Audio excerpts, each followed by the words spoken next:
Good afternoon, everyone, and welcome to Deutsche Telekom's first quarter 2026 conference call. Joining me today are our CEO, Tim Höttges, and our CFO, Christian Illek. As usual, Tim will begin by sharing the key highlights of the quarter, followed by Christian, who will take you through our quarterly performance in more detail and group financials as well. After this, we have time for Q&A. Before handing over to Tim, please take note of the usual disclaimer included in our presentation. Also, please be aware that this conference will be recorded and uploaded to the internet. And now it's my pleasure to hand over to Tim. Thank you, Hannes, and welcome everybody to this today's call. As you have seen our numbers, we are off to a good start in 2026 on all areas on both sides of the Atlantic. In this world of uncertainty, Deutsche Telekom is resilient, and we are keeping delivering the strong growth as promised. As I called in the press this morning, the headline for this quarter is Deutsche Telekom is robust. Group organic service revenues were up 4.6% year-on-year. Organic EBITDA accelerated to 7.5% growth. We raised our group guidance today to reflect T-Mobile's guidance increase, and we remain on good track with regard to all capital markets targets. This is very sufficient.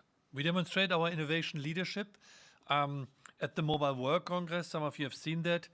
This included the announcement of the first in-call AI assistant and an industry-leading autonomous network agent.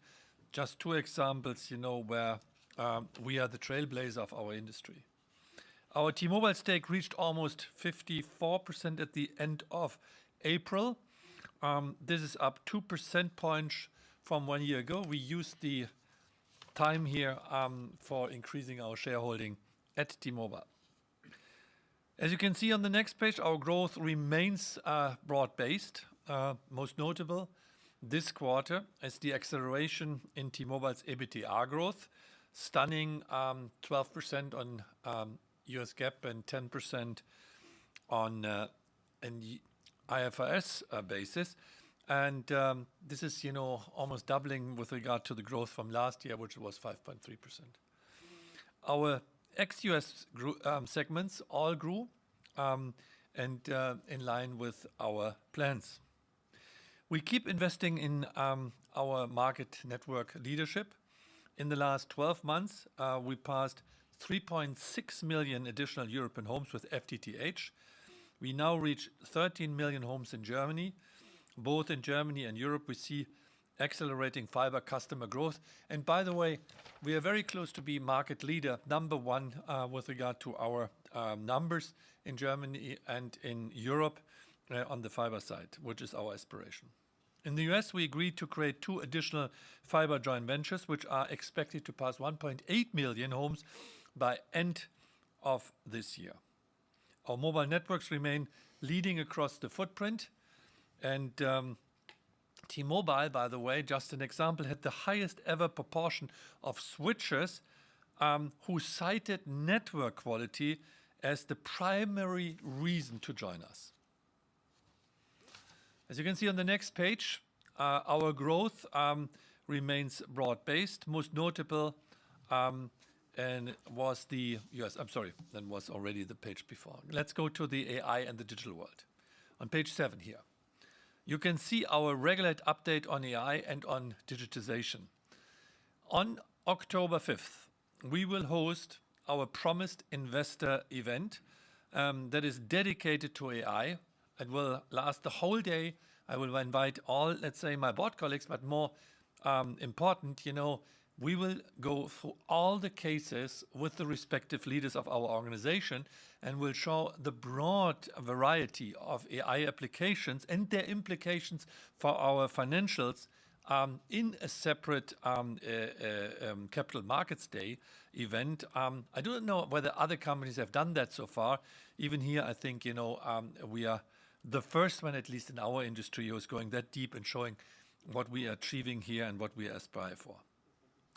So for today, I cannot go into all the details. I'm spending my number one priority in the company is implementing AI and working on AI. So that said, I give you a few snippets here. At Mobile World Congress, we made various industry-leading announcements. We unveiled the first AI call assistant that is native to our voice network and that provides live translation, call summaries, and contextual assistance in the call. Hello, Magenta, and then the AI agent is supporting the discussion. We will launch this service commercially very soon, and then you can test it out. We also presented Minder. This is a multi-agent network solution that predicts, detects, and resolves network issues before they impact the customers. So anomaly detection and autonomous repair, there's always a human interface still in the place, but prospectively it might be full autonomous. In Germany, our AI-enabled chatbot deflected 1 million calls in the first quarter, and we plan to double the number of deflected calls in 2026. And AI is heavily used in our German fiber deployment for planning, quantity, control, and documentation, and it's one of the contributors why our build-out cost for fiber came down now quarter over quarter. Coding, another very important example. With AI support, it's 3 times faster. In some cases, we even, are 95% faster than previous ones. And in April, we turned our annual extended leadership team into an AI base camp in Munich, where everyone, the top 250 people of this company, were working. It was like a hackathon. We were all sitting there with our laptops and working on it, learning not only ChatGPT and prompting, but we were, for instance, installing our own skills. We were developing our own GPTs and AI agents. We were working on prototyping and MVPs with Lovable, and we were even, working on agents with Happy Robots and other partners. So we were deeply in the implementation of AI. We believe that only if the leaders can use the tools personally, the rest of the organization will follow. So therefore, it is on us leading the pack here and showing our own competence. Let's go to the business. Our customer growth. We had a good market-leading customer growth on both sides of the Atlantic. You have seen the T-Mobile US numbers. We delivered a 6% year-on-year increase in postpaid account net additions. And outside of the US, our customers was a bit lower this quarter due to Germany, but nevertheless, still a stunning 327,000 mobile net adds, which we were able to deliver. In broadband, the growth remains driven by Europe, and in Germany, subscribers were stable for a second successive quarter, despite recently communicated price increases. I think this is the art of marketing. If you are on the one side growing your customer base, growing your net promoter score, and at the same time being able to pass through some of the inflation which we were facing in the past to your customers. Good on its way. Growth in the TV triple play remains healthy. In addition, in Germany, we continue to see strong growth with over-the-top TV subscription. And I can promise you one thing, you will see a significant increase coming now soon for Germany because the World Championship is coming. And as you know, Deutsche Telekom has all the 144 games on their Magenta TV platform. Society and environment. We continue our steady progress towards our societal environmental targets. We further reduced our energy consumption on this side of the Atlantic, and we are successfully leveraging AI to drive these efficiencies. Elsewhere, we have developed an end-to-end Scope 3 solution for the automotive value chain. And by the way, we are working on a target setting for all our leaders, including us here as board members. That is, our incentive scheme is related not only to to scope 1 and 2, but as well to scope 3. I think even here we have a kind of unique position. On May 19th, we will publish our corporate responsibility report, which contains various examples how AI applications can contribute positively to society. And you know that we are very proud that we are already carbon neutral with regard to scope 1 and 2. Let's go to the guidance of 2026. T-Mobile US raised its 2026 guidance for EBITDA and free cash by 50 million at the midpoint on April 28th. And we are passing on this guidance and increase our guidance today. We are well on track for our unchanged DT ex-US guidance. And with that, we will now continue for a constant currency group EBITDA growth of around 6% for this year to 47.5 billion. Our guidance for the free cash flow is now more than 19.8 billion. Our guidance remains based on last year's average dollar exchange of $1.13. As usual, we have a page in the appendix in which we compare our guidance with the consensus using foreign exchange of $1.17. Ladies and gentlemen, those are the key facts, and as I said, of a very robust start into the year with the good prospects going forward. Some of you may expect me to comment on recent press speculations. I'm afraid I will have to disappoint you. As a matter of principle, we do not comment on market rumors or speculations from the press regarding potential transactions. I trust you will understand that, and I hope you will not take it the wrong way if I do not provide, or Christian, you with further details or comments in response to related questions later on. And with that, over to Christian for his usual deep dive. Thanks, Tim. And let me first quickly recap T-Mobile's strong first quarter results. And I will basically compare everything based on US GAAP. So you know they've grown service revenue by 11.3%. And that is coming from an acceleration on organic growth, but heavily supported also by the acquisitions from last year, especially driven by US Cellular. Core adjusted EBITDA also accelerated from 6.8% in the fourth quarter to 11.9% in the first quarter. And as Tim said earlier on, also the organic EBITDA growth accelerated. Despite a competitive environment, T-Mobile achieved a higher postpaid account growth than it had last year. It was a 6% increase. And what it looks like, it's the strongest in the industry. At the same time, they were able to increase the ARPA by nearly 4%, well ahead of the industry peers. The broadband subscriptions, which we don't show on a chart here, were over 500K this quarter, with fixed wireless access additions being higher than they were a year ago. Based on all these positive results, T-Mobile raised its customer guidance on account growth by 50,000 to a midpoint of 1 million, or a range of 950K to 1,050,000. Moving on to Germany, and I would say Germany actually had a solid quarter. Total revenues grew by 2.1% in the first quarter of this year, and the growth was roughly driven 50% coming from service revenue, 50% coming from non-service revenue. This quarter's adjusted EBITDA performance was 2.5%, pretty much the same.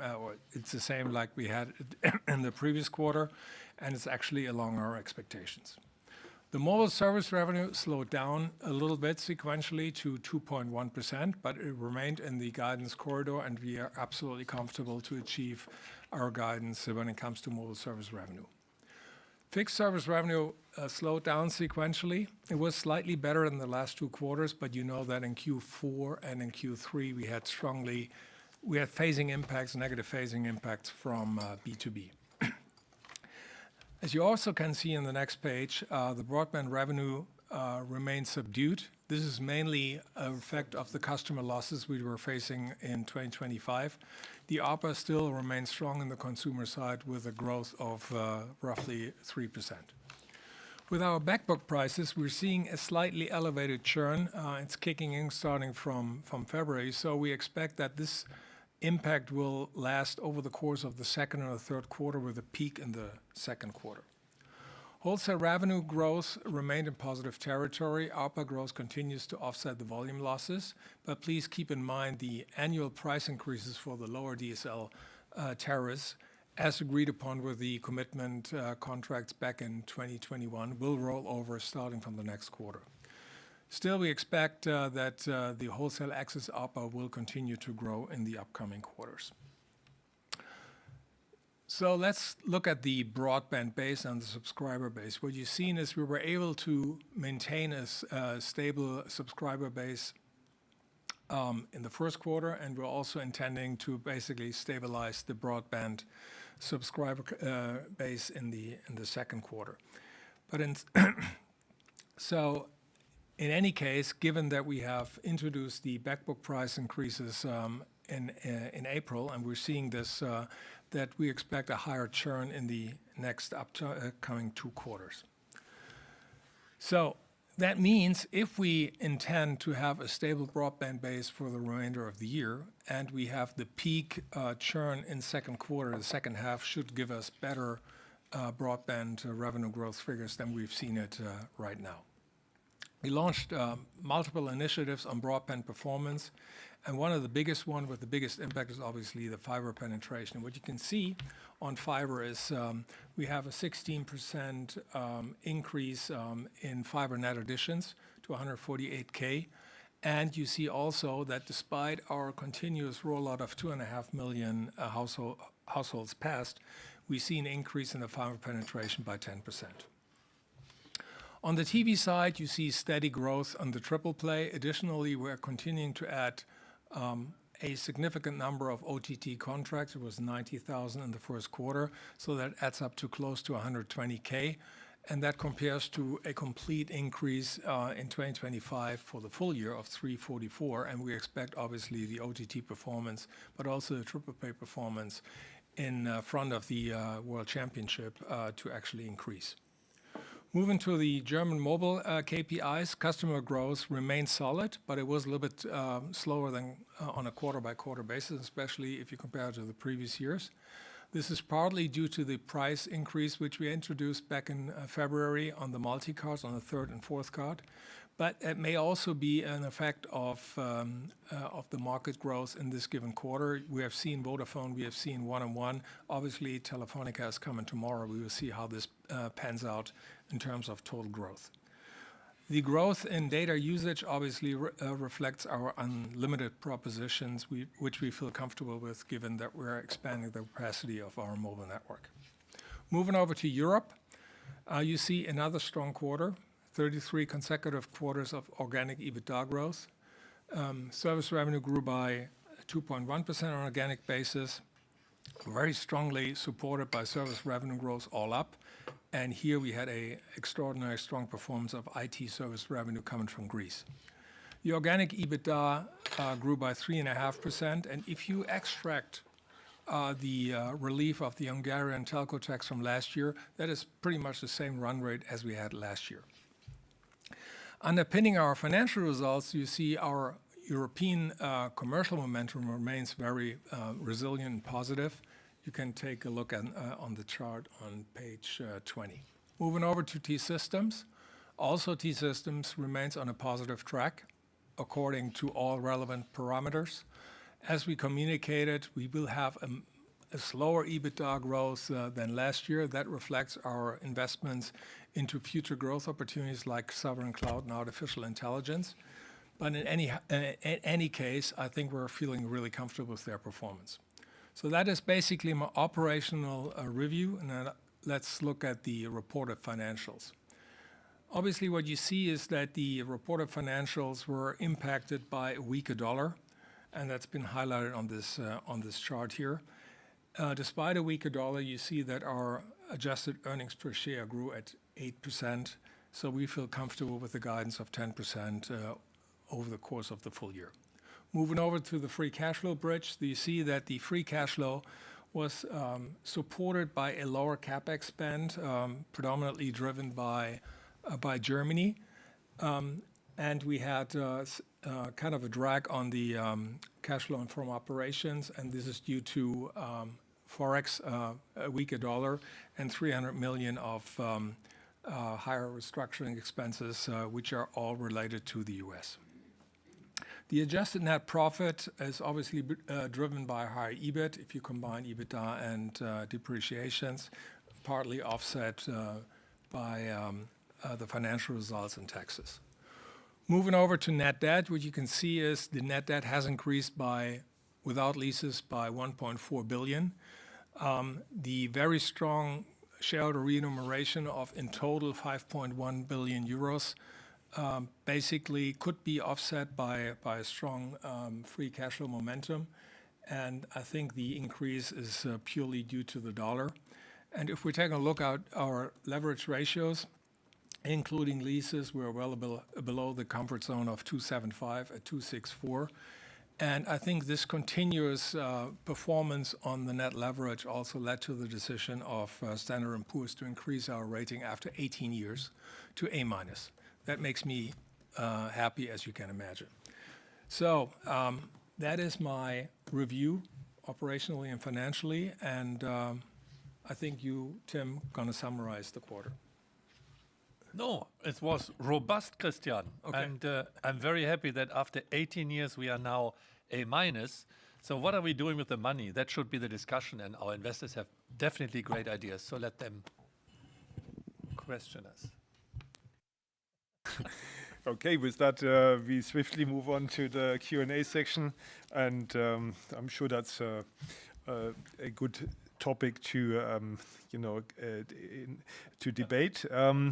So we now have the Q&A session. I think you're pretty much on top of the technicals, but again, just a reminder: if you'd like to ask a question via WebEx, please use the raise hand function. Should you wish to withdraw your question, simply click the raise hand button again. If you're joining by phone, please press *3, and to unmute your line, *6. To withdraw your question, please press *3 once again. So don't forget to unmute yourself. In case, I will announce your name when it's your turn. As usual, we would appreciate it if you could limit yourself to 2 questions. And please also note, and I said this again already, that you need to unmute yourself. With that, let's begin. So I think the first question will be from Akhil Dattani at JP Morgan. Hi, good afternoon. Thanks for taking the questions. Tim, maybe I'll take up your offer of starting on the comment about the balance sheet and what you could do with it, and maybe reference the reports that I'm sure you saw last month in regards to the possibility of DT considering a transaction with T-Mobile. I'm not sure to what extent you're able or willing to comment on the specifics of that, but at least conceptually, maybe you could give us some thoughts around the pros and cons of why such a transaction might be of interest. And maybe with that, I'm sure you heard T-Mobile CEO's comments around the deal requiring minority approvals. So obviously any comments on that too would be helpful. And then the second one, sticking big picture, is on satellites. I'm sure you, like ourselves, have been fielding more and more questions around satellites in the context of the SpaceX IPO process now kicking off. The question, I guess, is just understanding how you think about the value chain that satellites present within telcos and the juxtaposition between it being a complement with direct-to-device to potentially the risk that at some point could it become a threat within mobile. So if you could sort of talk us through how you think about the opportunities and threats on satellites. Thanks a lot. Good. Thanks for the questions. Look, I said it in my speech. I will not comment on market speculation or hypothetical transactions. Look, what I can say is that our capital allocation framework, which we have, is unchanged. And there is nothing, which we have, beyond that. And I'm not known for being always, very careful in what I'm saying. I'm always speaking up my mind. But I do not want to, let's say, having any kind of speculation around this company and any kind of transactions only because there's a Bloomberg report which is talking about something. If I start with that, it will never end. So therefore, I've never done that in the past with regard to sprint transactions or whatever, or other rumors. And please respect that not as a kind of hostile attitude. It's just I want to protect the company and protect, let's say, the value of this company going forward. When we have something to say on anything, we will do that. But please give us as well some credits. I'm now here 2009. I started as a head of M&A, later on and finance CFO. I've done a lot of, let's say, transactions in the past. And please look in the past and look, how accretive things were for our shareholders. Always what we have done. There was nothing which was destroying value, the opposite. And therefore, please give us some credit. And when we have something to say, and when there's something coming, then we will do this. But not at that point in time. With regard to the satellites, to be honestly, I'm very proud and very happy to have a partner like SpaceX. I admire Elon Musk and his team in every regard. And in the past, I learned a lot about, let's say, how you play off with this kind of disruptive entrepreneurs in the world. By the way, I'm sitting even the Mercedes board, and I can tell you if these guys are looking on Tesla, sometimes I feel that they are sitting in the same situation as our telcos. The telcos are very fragmented, small players with low market caps, while Tesla is, I think, cumulative, the value of the whole car industry in Europe, or so something like this. So it's an amazing, and it's a little bit like our industry. So I'm looking into SpaceX and seeing that there's maybe a 2 trillion IPO standing in front of the door. I'm very impressed about that one. I see the disruption of that company when it comes to the launching capacity and their strong, almost monopolistic position here. I see the AI capability which is inbuilt into the telco.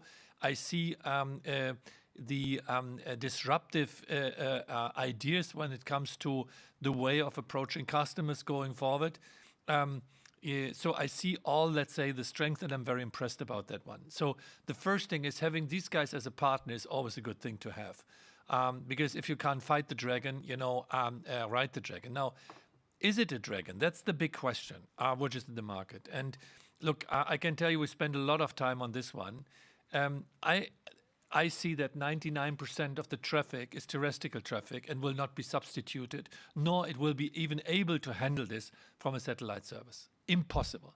So therefore, this is an adjacent service which we need and which we have, and which is 100% fitting into the proposition of our company that we always want to have the best network and that we always, want to be best connected for our customers. Now, we have extended our Gen 1 product in the US, now from consumers to B2B. You saw the announcements. And we have a Gen 2 deal for Starlink here for Europe. I like it. I like the idea of connecting my customers wherever they are in areas where I can't do it. And that is helping me. But it will be an adjacent service and complementary option for us. And we will make it as easy as possible to use that for our services.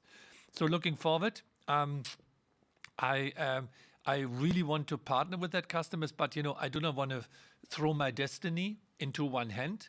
Nor I want to have, let's say, a Starlink, which is a kingmaker of the destiny of our businesses.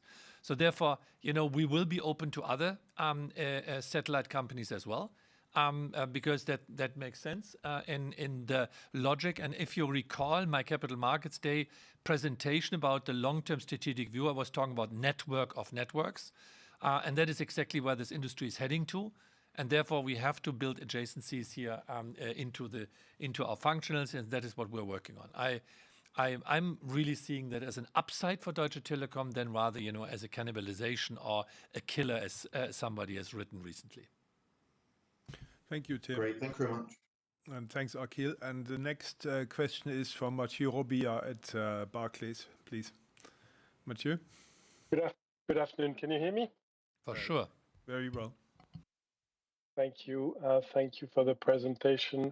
So probably I'll come back to the capital allocation from a different angle. We've seen during the first quarter of the year some push on convergent products from your competitors. And of course, we know that in terms of fixed line infrastructure, you have less choice or less assets than the others. I know you've been saying that you don't think convergence is a big threat for you, but is your thinking evolving? And in that context, again, with keeping in mind the question we can't ask, is cable something that could help you close that gap? I know you've been asked about that, but things can change. Now, a second question was about Germany, closer to home. So we've seen, of course, in the press that negotiation with the unions in Germany have started for the next 2 years. I wouldn't expect you to give us your expectation of where it lands, but obviously they're pushing for quite a big increase. So maybe if you could give us a bit of color in terms of, the dynamics of the personnel costs. I realize you reduce personnel every year. It's not a firm guidance or target, but certainly you're delivering on that. How should we think about wage pressure on the German business? Because it's quite a big part. I estimate around 4 billion per year. Maybe I'm off the ball, but any clarification would be great. Okay, Matthew, let me start with your convergence question and capital allocation. So, look, if you just take a look, let's start with the US. On their performance in the first quarter, I think both fiber and fixed wireless access were strong.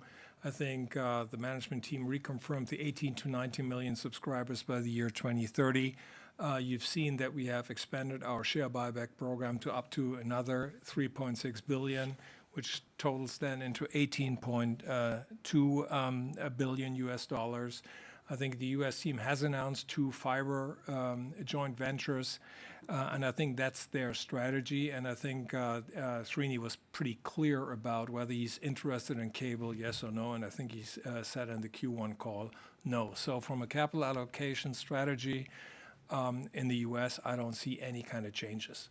And when it comes to the ex-US business, you know that we have expanded our envelope for fiber in Germany by 800 million over the next 3 years.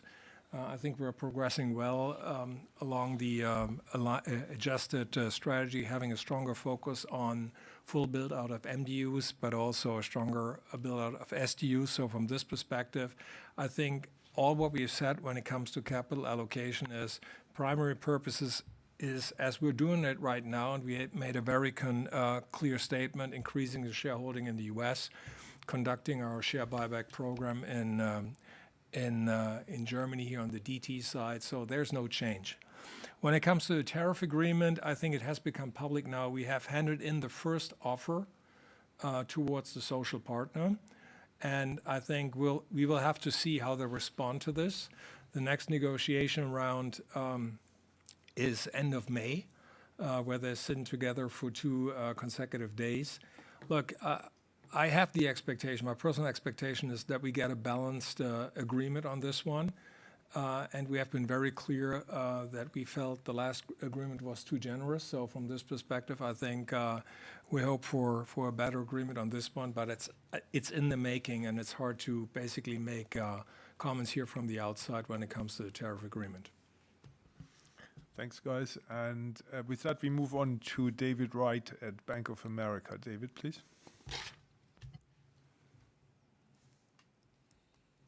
Hey guys, I hope you can hear me, and apologies for the lack of video, or maybe not.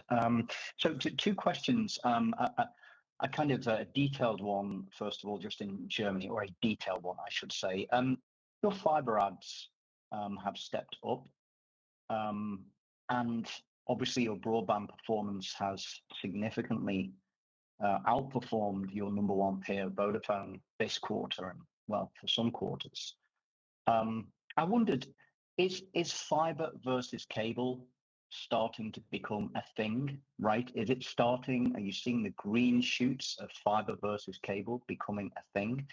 And then my next question for yourself, Tim, for Christian, and I almost want to sort of take Mathieu's question and kind of double down, which is you talk about the best network, the best connectivity, and that was your Starlink reference too. I guess if I look at Germany and think about capital allocation, you are lagging on fiber. And okay, I accept the customer demand curve is not there, but there are multiple other reasons to build, and you have allowed alternative capital into Germany, which has caused some pain. And in the US, you don't have scale, let's say, yet in fiber, and there are major chess pieces moving across the board in US fiber right now. Does it concern you that you don't have the scale in German fixed, and how much of a worry is that if this market does move to convergence a little more quickly? So that would help. Thank you so much. Sorry, let me start with the first question, David. I think it is too early to tell, but if you tear down the the broadband losses from Vodafone, given what they have presented yesterday, if I'm not mistaken, 2/3 are coming from the cable infrastructure, and 1/3 is coming from the DSL infrastructure, which they're obviously relying on our infrastructure. So I think it is too early to tell whether this becomes a trend, but there was always our belief that fiber is superior relative to cable. And at least you can interpret the numbers from Vodafone in that direction. So we clearly believe that this is ultimately the superior infrastructure, and we're building out in rural areas. So we are facing cable competition other than the altnets, and so from this perspective, I think it is an early indication, but we have to watch out whether this trend continues. And Christian, I'd like to add one sentence. Look, I was criticizing Vodafone in one of the last, quarter calls here because they have reduced their prices, so that they were not, trying to keep the discipline in this market for a longer time, and then really, let's say, trying to connect their customers to the base. And despite these price reductions, they were not able to keep the customer base, and that has something to do with quality. The only answer for long-term fiber or broadband success in Germany is quality and investments. That's the simple answer. And therefore, if you ask me, is fiber superior to cable? Yes, it is, definitely, and big time. And where we deploy it, we have an advantage. And on top of that, we come with our brand, we come with our credibility, we come with our good reputation, we come with a good service, which we just got awarded all, let's say, tests here in Germany. And this all is together is then creating an advantage which we are playing out. Now, on top of that, as we have laid out in the last call, Rodrigo and his team, they have done a lot of activities around churn management, proactive, using data to anticipate potential churners. They have laid out a new portfolio with fixed mobile convergence, so with kind of mobile substitution here. And on top of that, we have changed our rollout in areas where we are anticipating high churn, and even this is paying out. So this is why our numbers are better than the numbers in the whole industry. But it's hard work, and it's a lot of changes which we have done. By the way, we are even more optimistic with regard to the next quarters than we are today, because don't forget, guys, we're in the middle of a price increase for the whole customer base of our broadband customer base here. So this is something which we are managing at the same time with this positive net adds. Coming to the next question. Look, are you spending enough on German fiber was the question. And I think Christian said it. We have an additional 800 million investments over the next 3 years. We have now made progress on the build out and the productivity here and the industrialization of it. This morning I said maybe a 15% improvements on the costs per line. We have committed rolling out 2.5 million homes passed per year in the coming years, which is the highest rate of all players here in the German market. We have a lot of, let's say, companies who are working for us. It's a high complex rollout plan, including, let's say, all the approval processes. To be honest, even if we would have more money, I'm not sure whether we can easily accelerate this number beyond our aspiration here. So therefore, when we have more possibilities and see more possibilities, we will definitely consider this and come back to you on this. The MDU build out is for us the most important thing, and the SDU rollout in rural areas where we have lost against the altnets in the past. These two kind of priorities are super relevant right now, and we want to see the benefit from that. Okay, MDU is a good word to call our next question from James, but maybe he has another topic today. James Ratzer, New Street, please.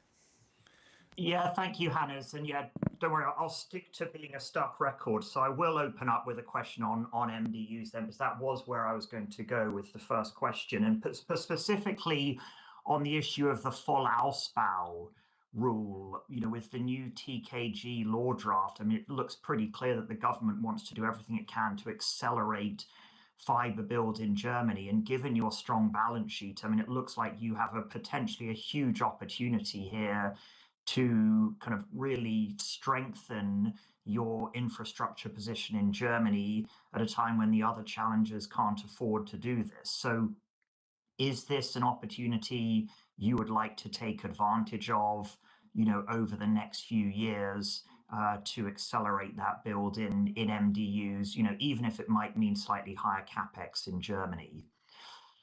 And then the second question is, if I look across your group structure, and you might not like me asking this question, but I see minorities in your assets in Eastern Europe.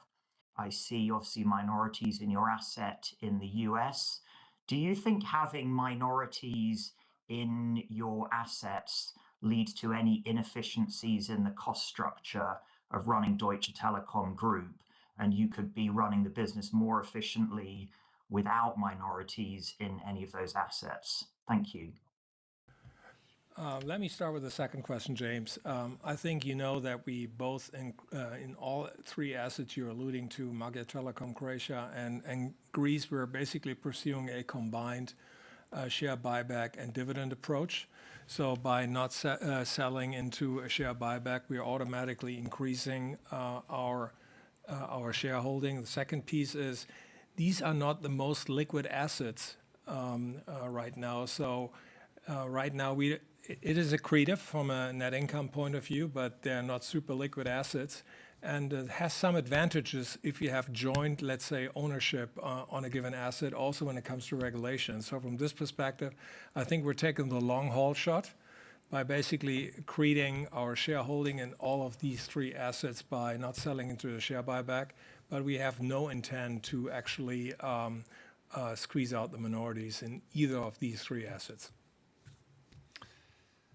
And is that the same for the US as well then, where there's also kind of alternative cost structure as well with minorities? I just commented on the three European assets, my dear.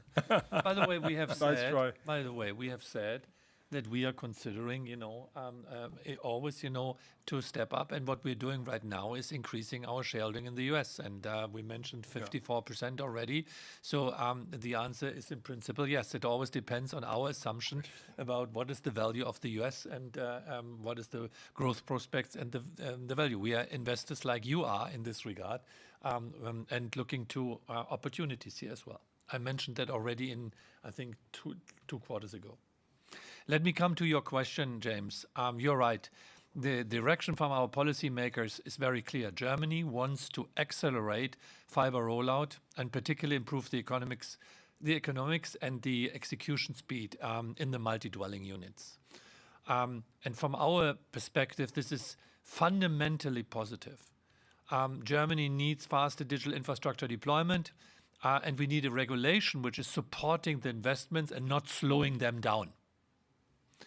Now, regarding your question, whether this creates an opportunity for us, clearly scale, operational capability, financial strength matters in this environment. And I haven't answered the question maybe from David in all detail, but the reason that we do not have the same ambition to build a fiber network in the US as we have it in Germany has to do with our infrastructure logic. We want to replace our copper infrastructure share by a fiber share in Germany or in the markets where we have already an existing broadband business. In the US, it's an add-on business. In Europe, in most of the markets, is a replacing business of an existing. And we do not want to end up in a shrinking revenue or EBITDA business on a long term if our infrastructure share in fiber is significantly lower than our infrastructure and copper was. That is always the fundamental strategic imperative, and that is what we are driving here, and that is why we are fully deploying, fiber at that point in time. Now, look, it's interesting that you asked me to invest more into fiber. The market looks for me quite dead. If I see the refinancing of some of my competitors, if I see, the withdrawal from commitments of the smaller altnets, if I see, that Deutsche Telekom is now stemming more than 50% of the whole build out of Germany, you can even ask, why the hell are you spending so much money in this kind of damp market? Yeah. I do this because we believe in the net promoters, in the net present value, and we believe that on the long term, this infrastructure will have a significantly payout for us. Yeah. So if we get the opportunity, or if we have, let's say, beyond the 800 million, the opportunity to convince you, and by the way, I will first consult my market and say, is this a wise decision? Would you support that idea? Then we are always open, if we have the capabilities and the financial resources which we have, to deploy even more. But at that point in time, we are happy with the net at build-out share which we're currently creating and the speed we are having, and all hands on deck. We have to digest first what our ambitions are. But yes, I'm open to consider this. In Europe, where we have the proof of the concept already, we are doing it. We are investing more in fiber, we're investing more in households, and we are accelerating our build out, for instance, in Greece already today, as you've seen in the numbers. So therefore, we are always open to these opportunities. And James, just a detailed point on the TKG draft. The biggest change we're advocating for is right now the draft foresees that a landowner or an owner can refuse an in-house rollout over the course of 24 months. And we want to bring this down significantly to 9 months, because then we can get into faster action. Very clear. Thank you. Thanks, everyone. And I think next is Andrew Lee at Goldman Sachs, please. Good afternoon, everyone. I just wanted to follow on from a lot of comments around investment just in the last answer from Tim and Christian. Could you just talk about whether you feel like your balance sheet restricts your strategic flexibility from DT Europe ex US? And if you want to comment on US as well, great, but just specifically on DT ex US, you talked a lot about, you mentioned just on this call that even if you had more money to invest in fiber, you wouldn't necessarily be able to deploy it. You're obviously already building up your stake in Temus. So is there any sense in which you feel restricted in what you can do strategically by the balance sheet as it stands today? And then just second question was on US competition. So I think if we think about the three areas that are making investors nervous at the moment on DT Group, we've touched on two, the combination, the satellite risk factor that people are trying to understand, and I think your answer was very clear on that in terms of your view at least. And then the third is probably the current US levels of competition. Appreciate that we've heard from Temus a couple of weeks ago, but it'd be great to get your take on what you're seeing from or any kind of impact or structural change into the competitive intensity in that market with Verizon's shift or tilt or any other change in behavior that you can see. Thank you. So Andrew, let me give you an answer on the balance sheet potential restrictions. I don't see them. I think we have been very prudent in the way how we're managing down leverage. Remember, 21 we were at 3.1. Now we're at 2.6, and obviously I think this is a continuous trend. I'm actually happy that we get this upgrade, because you see now not only Moody's sees that we have a very strong balance sheet, but also Standard & Poor's. And what we said is we create over the course of the full Capital Markets Day period a surplus on the DT side of 15 billion. And we said the primary purposes are the US shareholding, and the second one is share buybacks on the DT side. But we have never ruled out, if there's an attractive target in Europe, that we will consider this and basically get engaged on this one. But we have to see the targets first, and they have to be accretive, also in a way that they either have a strong strategic value or a strong financial accretion. But I have absolutely no restriction, because we now move to A1. We felt comfortable with BBB+, so I think there's a lot of wiggle room on the balance sheet, and it does definitely not impact the ex-US business. Thank you. Look, going further in your question with regard to the markets, I talked about satellite already. I don't see that as a threat. I see them as a kind of add-on and even a business opportunity, which is helping our clear strategic proposition. And we will balance the power in this world. But on the second question, you're talking about my mobile competitors and the concerns, at least you had at the beginning of the year. I would say, this has not, at all altered our confidence in T-Mobile US. Why should we otherwise, not participate in the share buyback? That's the same decision we took, because we see a big opportunity. Now, this is our portfolio assessment. You might have another one, but we believe in the US stock in this environment going forward, and we believe in the growth and in the value. And by the way, the first quarter confirmed exactly our aspiration, showing a company with 10% EBITDA growth and let's say a clear way forward. I think that is very impressive, and it was worthwhile, spending money into this. Second, I see even some kind of cooling off of the heat of the competition in the US these days. Now, this is coming and going. There have been maybe at the beginning of the year, more aggressiveness. Now there is a bigger value focus in this regard. We are not putting oil in the fire here in the US, and therefore I see some better improvements even from that angle.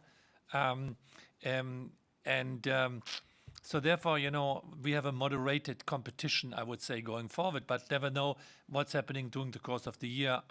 We are focusing, and we will not change. And the advantage of having, me and Christian dinosaur sitting here in the company, we stay focused on a very clear strategy. Unique value proposition by always the best network, good value in the US, the best value, and the best customer experience. And this pays off. We're doing always new things around that, supporting with AI, putting network of networks into place, extending our footprint, being, let's say, attractive with partner cards and the like. But the core proposition of our brand stays very, very intact, and that I think is a value in itself. So therefore, I'm very confident that we have a good position how we're doing it today, and therefore I'm not concerned. And we have even seen that the growth rates of the cable cos have not been that strong. So we have a big opportunity to add additional growth from our fiber net adds, which is not, as in Europe, a compensation or a kind of placement for the old broadband world, but it's an add-on opportunity for growth and for EBITDA. So that's how I'm looking at T-Mobile, and that is why we're saying it's an attractive investment. Thank you. That was both really clear. Great, thank you. And I think next is Josh Mills at BNP Paribas. Josh? Thanks, guys. Two questions from my side. One about where you see the benefits of scale in your business, and then the second, I wanted to come back to the German broadband market. So if I start with the first one, Tim, I think in the past you've highlighted a few reasons why you think DT should be considered separately to other European telcos, and you referred to the scale you have, the free cash flow generation you get as a result of the T-Mobile ownership. So I'd be interested, maybe if you could give a bit more color, whether you think that scale is more relevant to your telco business, or whether it's more important for unlocking some of these AI opportunities that you're starting to talk about more. The reason is that I know you'll be giving an update later in the year, but we've heard a lot of telcos in Europe, even some of the smaller ones, talk about AI partnerships. So it'd be great to hear why you think TMUS is a route into getting relationships or partnerships that others may not have. Would be the first question. And then the second question, I know you talked about the reports of the German altnets being dead in terms of new build strategy and rollouts, but there's a lag effect between them being dead on the rollout and then pushing penetration in the existing infrastructure. So have you seen any change in the rate of retail penetration on the altnets which have been built today? And have you seen any change in the growth in the overall German broadband market, which I think on the last conference call you said had slowed down to maybe a couple of 100,000 net adds a year, which obviously if the altnets are growing means that some of the existing operators will need to lose. Thanks very much. So on the second question, the answer is yes and yes. We see, that their penetration is going down. We see even that their growth is slowing down for different reasons. And we see even, that the amount of homes passed is slowing down significantly. So their future prospects on for higher penetration. So we see our infrastructure share rising in the German market, being it through our own retail business or being it, let's say, with our wholesale partners. I think our wholesale partners could do more. That is something which we discussed internally. But our market share is growing, and one of the reasons is as well the slowdown of our competition. With regard to the first question, look, I do not want to repeat what we have said on the Capital Markets Day in all details, but if you ask me a trade-off, the AI opportunities is, the biggest opportunity we have in the business, and this is significantly higher than, doing everything in a common standardized way. So therefore, and this is true for the whole organization, for the US and for our own European activities. Now, as long as we use AI as a tool, we will get only a fraction of the benefits. The moment where we understand AI as a kind of opportunity which is changing the workflow of the way how we are organizing ourselves, how the governance is looking like, then moment, we take the full benefits of it. We see that in our customer service areas, where we are already benefiting 30 to 35% cost reductions by just, changing the way how the workflow is organized and using the data and the automation here. And that is something which we have to do everywhere. So I cannot tell you how important I think how telco business is looking like in the future. It will be significantly in all areas, significantly different to the world how we are acting today. We are highly headcount and people intensive. We are highly manual in a lot of areas still. We have mass market process which we can standardize and digitize, both in the customer interaction but even in the internal workflows. And that is, let's say, the biggest task. Now, we can learn from each other, and we should always, use the same data model. We should use the same APIs that we can deploy software, or algorithms, which we're using here in other areas, and that is what we're doing. Minder, which I like, the anomaly detection and the autonomous network initiative, is something which we are playing out in all countries and not only in Germany or in one respective one. So we are standardizing it and then we're deploying it across the countries. But this is one of the benefits. Now, when it comes to scale, there is a scale element and we are committing to it. We had some discussion about scale in the organization, how we organize it, whether you do that in a centralization mode or whether you do that in a decentral project by project approach. And by the way, there is no right or wrong on this one. The only question is whether people committed to implement that.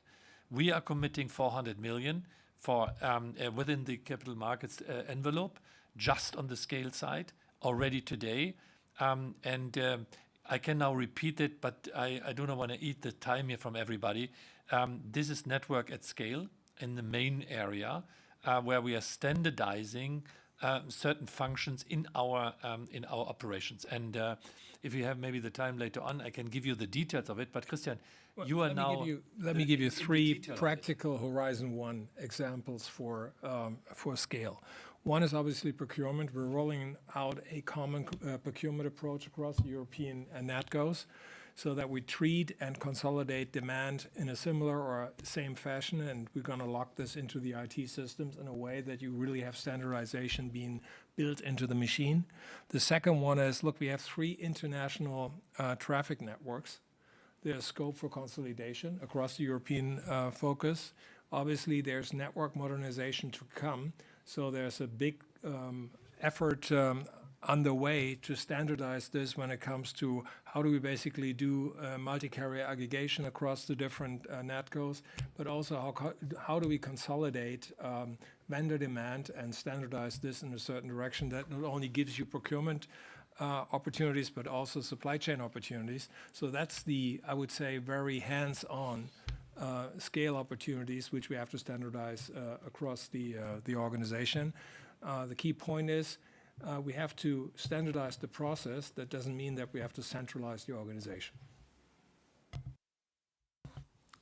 Thanks, guys. And with that, we now move on to Carl Murdoch-Smith at Citi.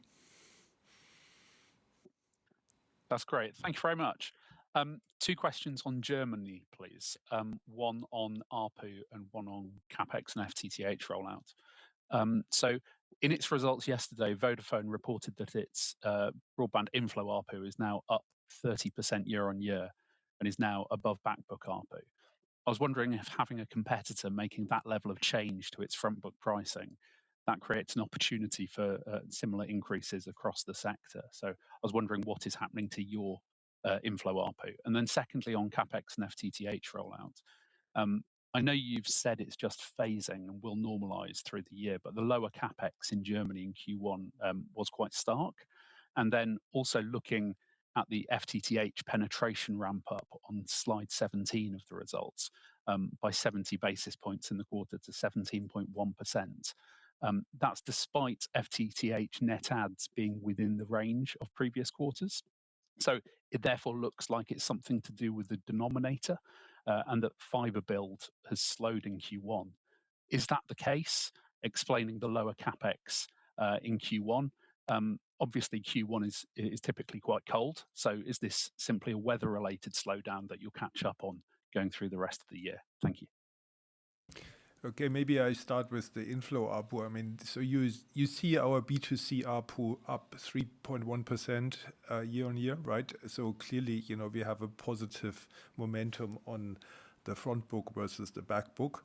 Otherwise, this wouldn't happen. And it comes from upselling rather than price increases. There have been some price moves last year. We have cut promotional periods from 6 months to 3 months. We had a front book price increase by €1 in October. And of course, now we have a back book increase. So the math gets a bit more blurred in those terms. But we don't have a comparable number specifically to Vodafone, and I doubt it would be that dramatic because our development has been extremely consistent and steady over recent quarters. And but the broadband price increase that we have put through for less than half of our customers is going to feed in from April. Okay, so on the second question, phasing is phasing. So this is cash capex, and that I wouldn't read anything into it in terms of our full year prospects. I mean, we have talked about efficiencies. We are becoming more efficient. We are recycling the efficiencies into a better mix and more connections. And that's what's happening. But for the full year, we continue to see a capex increase. Anything to add? Okay. Is that... That's great. Thank you very much. Carl answered. Okay. So next up is actually Robert Grindle. Carl, just a quick question. Was there a question on free cash flow? Why the free cash flow was impacted? So I think we had a drag on the free cash flow. I'm not sure whether there was a question of roughly 800 million coming from the US dollar compared to the previous year and 300 million from restructuring costs. That basically was a drag on the operating free cash flow. If this was the question, because I was taking the questions and answering them right now, so I wasn't listening accordingly. Yeah, okay. Thanks for that. Next up, I would like to take a question from Robert Grindle, who had connection problems, and I hope he hears me, but he asked, ICT systems order book growth has slowed again in the first quarter and is at low levels, 1% versus double digit in the first half of the year. Anything to say here? Is this a sign of drag from the German economy, uncertainty geopolitically, the economy weighing, or should I, or that's basically the question. The answer is pretty easy. It's seasonality. We have had some big deals in the first quarter last year, and this year they're absent. I think we're committed to our guidance when it comes to order entry growth, but this is simply seasonality. And with that, we move on to Polo at UBS. Polo Tang at UBS, please. Hi, thanks for taking the questions. I have two. The first one is on AI. So you already talked about the cost-saving opportunity from AI, but can you maybe talk about whether you see a revenue opportunity from AI? So specifically, do you think the hyperscalers will pay telecom operators for connectivity? Alternatively, is the revenue opportunity more in sovereign cloud? Are there any revenue opportunities from AI RAN? And if there are revenue opportunities, will this come at the cost of higher capex? My second question is really just about German fiscal stimulus and infrastructure stimulus.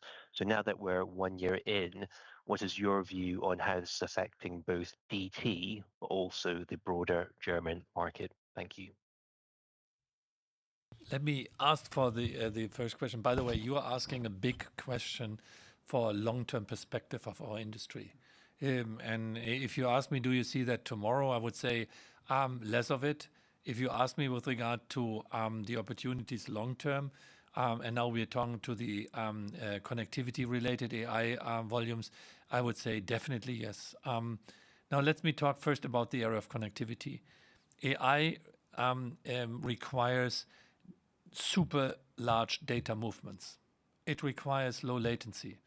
It requires resilience. It requires secure connectivity between users, enterprises, clouds, edge locations, data centers.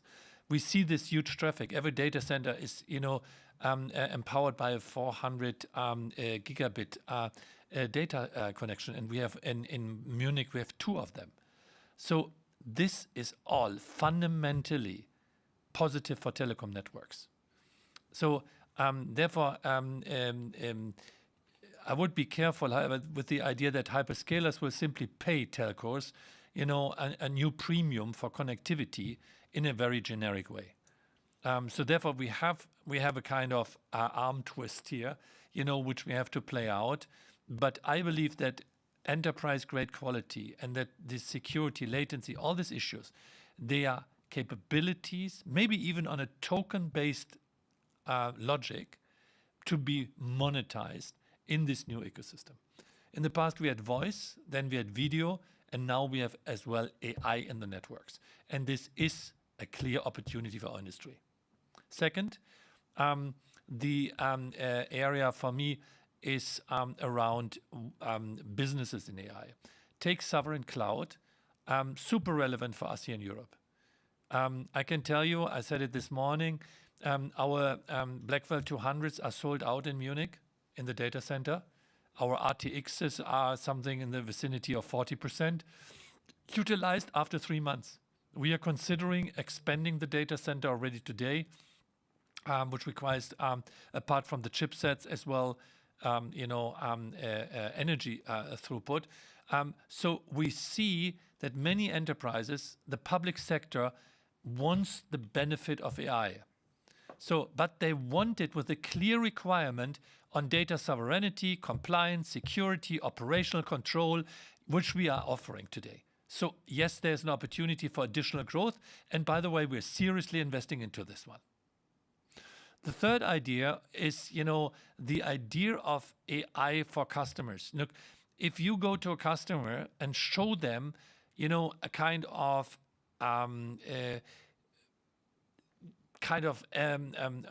most viable product or a prototyping of a solution which he can enable with AI on his network, with Lovable and alike, I can tell you there's an opportunity for our B2B area to develop that.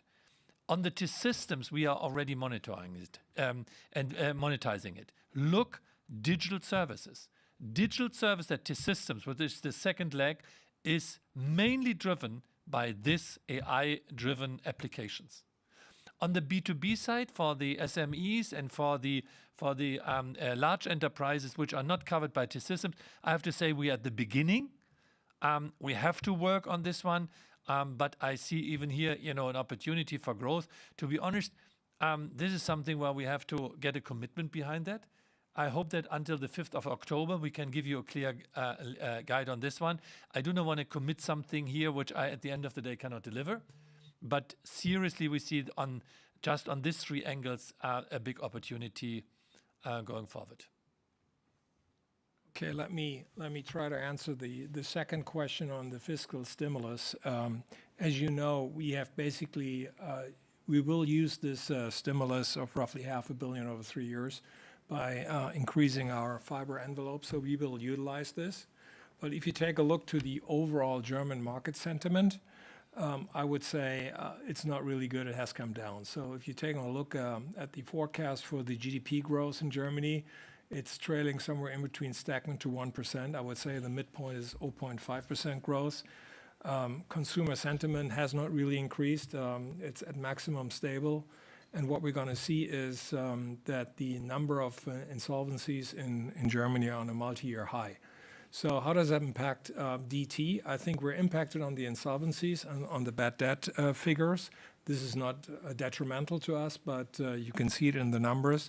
What we have seen in the previous, let's say, crisis, whether it's been the financial crisis, Ukrainian crisis, we have seen that the total service revenue is not really correlated with the GDP growth. So I would expect that we have some impact on the B2B side. The outlook for Germany is not really good, but it's not that significant that we should change any kind of guidance figures which we put out for the year. Okay, thank you. And next we move to Ulrich Rathe at SocGen, please. Ulrich? Bernstein, sorry. Oh my God. That's all right. Just wanted to flag, Höttges, your Playmobil alter ego has escaped from the desk since the press conference. Not sure where it ran away to. My first question is on Rheinmetall. You mentioned in the press conference that you see significant opportunity there. You mentioned the drone defense as sort of the initial one. My question is about the scalability of this. Could this become a proper vertical for DT? Can it be scaled outside of the footprint, or is this really business for DT in Germany, and therefore not necessarily something that can't scale in the context of you saying it could be a very significant opportunity for the group, as I understood the comments. The second question is on German broadband. You highlighted several times that we should look at the net adds currently in the context of the price increase that's working itself through the base. My question is, are you putting significant resources into retention offers? And how do you deal with marketing, the relative level of aggressiveness, marketing for new customers during the time when the back book is seeing a price increase? Point being, if you want to gauge what happens once the price increases in the base, what the normalized level is compared to what we're seeing at the moment during this period. Thank you. First, you're a good observer. The Playmobil guy is now standing in my office, so come visit me. I liked it so much. He's bold like me. Anyhow, that said, Rheinmetall, look, we are observing the growing importance of this defense sector, and we recognize the critical role this industry is playing. And by the way, the critical role telecommunication and data infrastructure is playing in this industry. So therefore, it is not always us pushing. It is even the industry which is approaching us and saying, how can you help us? being it on 5G SA, being it on a combat 5G, being it on a campus solution, being it on sovereign cloud solutions, being it on our ROLA activities, which we are doing already with secure data analytics, being it our defense capabilities, which we have in our 500 million venture capital fund of DT Capital Partners. You know, our partnerships, for instance, with Quantum Systems has opened up a lot of new doors in the defense sector for us because they are working with us. And now we even, you know, have something to offer with the tasting capabilities, which we have opened up in Munich. Because most of these defense companies, they're testing their AI functionalities in our data center here in Germany. So therefore, you know, I think this is an opportunity. Now the question is, what is for you a veritable a vertical? We have organized it as a vertical into systems. That is where we are building it. Plus the 500 million defense fund, which is run by DT Capital Partners. We want to be symbiotic in this case so that we are combining the venture capital idea with the established systems as a trusted partner for security, national authorities, you know, and certified people. So therefore, yes, we want to drive that for the DACH region. I do not see that we are now becoming in T-Mobile US suddenly a defense supplier. I see that for the DACH region, definitely. And I want to drive it from where the money sits today, and that sits in Germany. So driving it from the German side. And that is why we are now going for, you know, this partnership with Rheinmetall. Now, do we have any revenue expectations? Yes, for sure. But it's a little bit too early now to give you a clear revenue projections on this one. Let me see how we are developing it. But we want to develop this into a veritable business model here. With regard to the German broadband situation, yeah, go ahead. Yeah, maybe I take this one because I think you're referring to, let's say, elevated retention offers that we have done. But I think retention is a general, so I would call it churn management. This is something that we are working on as a matter of good practice and where we see improvements. And generally, we have seen less churn than we anticipated. So our customers are more loyal and more willing to tolerate these price increases maybe than we would have potentially feared. So I think we are quite happy with the market response so far. The price increases have landed well. Nevertheless, we are seeing some incremental churn as you would expect. But again, it's less than we were anticipating. Yeah, but Hannes, you're downplaying that a little bit. What Rodrigo and his team, you know, changed over the last months. And since we have, you know, called it critical, mission critical, that we are coming back to growth in the broadband market, which was I think in August. This team has really intensively worked on the churn prediction. And the churn management here. So the data models, you know, they show us already today potential churners, which we approach earlier. Yes, there are some benefits which we're giving to the customers, like some price adjustments for loyal customers, you know, who have been with us for years. Yes, in areas where we see that we do not have an immediate answer on fiber, we are offering a mobile substitute as an alternative. Yes, in areas where we see customers are churning, we are trying to convince them to stay with us. So there are win-back teams who are specialized on this one. Yes, for these customers, you know, we have always a personal interaction, so less, you know, bot interaction. So they reflect these customers. So yes, there is a big initiative which is going on around that. We spent even some money in the envelope which we have laid out here to this one. In a world where you see that Germany's broadband market is slowing down significantly, and you see that all the numbers from the you have to focus on your customer base and your customer relationships, and that is what we are doing these days. So therefore, this is an area of focus, and I'm very happy how the team is approaching it. Excellent. Thank you, Tim. And I think there are no further questions. So that brings us to the end of today's call.